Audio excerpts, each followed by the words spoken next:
the president versus oppressed. And so let's talk about the apolitical responses, or like the responses to the political becoming personal, and what different scenario, and talking about different scenarios. So the first of that is the apolitical can just do nothing in response to this new orthodoxy. What would that look like? That would look like what it looked like for me when I was in high school. Again, I was not very engaged in conversation about culture and politics in high school, and as a result, I basically went along with the political environment that I grew up in, which was predominantly liberal progressive, New York City, going to school in Manhattan, right? And that's what it would look like. And this also goes for if you're an individual living in a predominantly conservative environment. If you were apolitical, then you would probably go along just with the political environment that you grow up in, which informs how you vote. Voting is ultimately what leads to policy. And that's, I think, what matters as far as the political arena goes. And so if the apolitical were to do nothing, it would just be going along with the default environment that they live in, for better or worse. And what are the effects of that? Well, I would contend that because the woke believe that neutrality is also sin, if you have to affirm their beliefs in order to be quote unquote good on good on their terms, I would contend that the effects of this would be drastic, when we're talking not when just talking about like American politics, but American cultural life as well. We would have the silencing of a clear supermajority of Americans.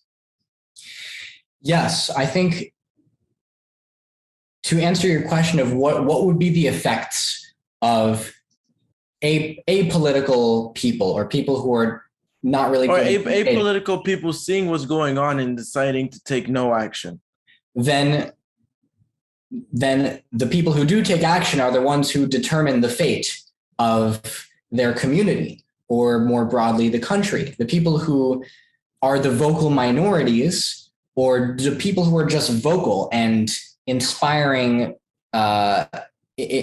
making impressions on people, will determine the course of things, because we're impressionable. Human beings are impressionable. And this points to a question of like, how are we convinced of our positions? Of like, when we go to the ballot box, for example, or when we vote for a politician, what informs our decision? I think for a lot of people just see D or R and check down D or R because they're familiar and they have a sense of warm feelings toward one party and cold feelings toward another party. And that's what the effects would be if people are not engaging in. The flip side would be if people are thinking critically about the issues that they're seeing in the world, about the people that they are electing to represent them, even in places like school boards, then meaningful change can happen, as it is happening within city education councils in New York City with help from organizations like Place. And in Lev's podcast episode, we talk about the authoritarian crackdown. Do you think that there would be a rise in authoritarianism from, or what the rise in authoritarianism akin to maybe the Soviet Union? Do you see that potentially being a possibility in the future? It may not be next year, but it could be in the next decade, maybe 2 decades or so. Well, and by the way, Lev contended no. He contended that that what happened in the Soviet Union was way worse. So I wanted to get your opinions on it. Yeah, I also have a family history with the Soviet Union, because both my parents and their families effectively fled the Soviet Union in order to find a better life for their children in America, because America represented the idea and what became the reality of freedom and the American dream, the idea that if you work hard, then you could succeed based on your individual merit. And is that, if you're asking if that's in jeopardy in America, I think it is, right? I think it is in jeopardy, but hope is not lost. If we're thinking also just more broadly about authoritarianism creeping into our daily lives, honestly, I think we're seeing this already play out in places like New York City with vaccine mandates or mask mandates. Regardless of your position on either vaccines or masks, I think we can all get a sense, feel a little bit uneasy that government bureaucrats are forcing us to do things with our body that we might not necessarily want to do for whatever reason. That, the common libertarian argument, one that I'm sympathetic to, is, you live your life however you want to live your life. Do whatever you want to do, but until it starts encroaching on my freedoms. And we're starting to feel how government policies are encroaching on our freedums nowadays. Yeah. That's bringing a lot more apolitical people into the political arena. But as far as, I'm a little bit more optimistic about the future of America because I still believe in the founding principles of our nation. That, everybody here is born free and deserves life, liberty, and the pursuit of happiness. That's the function of government, to preserve those. And the ideas that are outlined in the Bill of Rights and the Constitution, I still believe in those principles. And I believe that enough people believe in them too, that it would be difficult to see a full authoritarian takeover of America, perhaps in small pockets, or different states. I know there are certain states that are more freedom oriented than others. So would you predict that maybe as places like New York City and California become more authoritarian, and the apolitical witness that authoritarian crackdown, whether it be in California and Oregon, where the state is literally using CPS to take a child protective services to take your child away if you do not agree that they are a different gender now, or whether it be in New York City with the vaccine mandates and the vaccine passports and whatnot. Do you think that your optimism is because those apolitical Americans would then move to more freedom-loving states, and then perhaps after these cities, these very blue cities, have their downfall when it comes to tax revenue,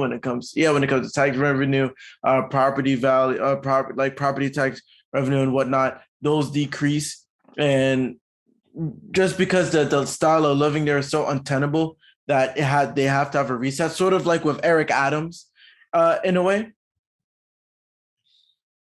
That was a loaded question. Let me make it more succinct. Do you think the very American, idea of states being different, like experiments, and when the apolitical witnessed the authoritarianism of certain leaders within New York City and Los Angeles and whatnot, that they would move to more freedom-oriented states, which will cause a comeback or a resurgency of normal liberal politics within New York City, we've seen it to a small extent with Eric Adams earlier this summer. Do you think that's the case?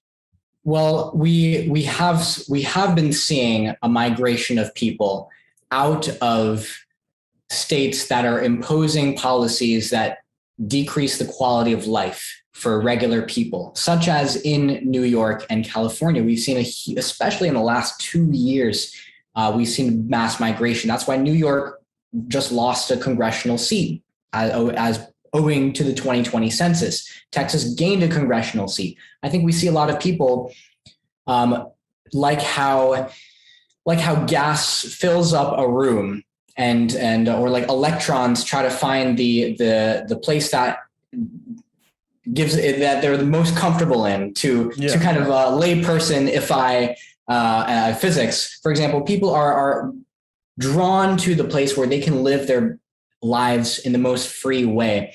But not everybody has that opportunity, right?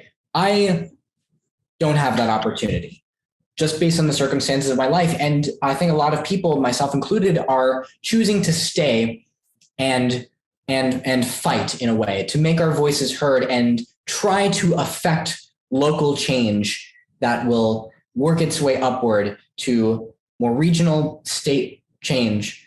That's why a lot of parents in New York City, instead of fleeing, some parents have fled. A lot of parents are choosing to stay and fight, advocate for causes that matter to them and their children, like a fair treatment of history in the classroom or for gifted and talented programs. I think that's another way to affect change. I mean, it's kind of like a fight or flight thing. Yeah.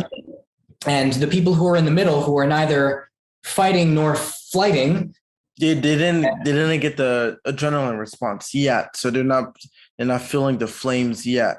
Right. Those are the people who I think are the subject of our talk today in some way. The apolitical, who are so important because their decisions matter for the future of their communities, their cities, their states,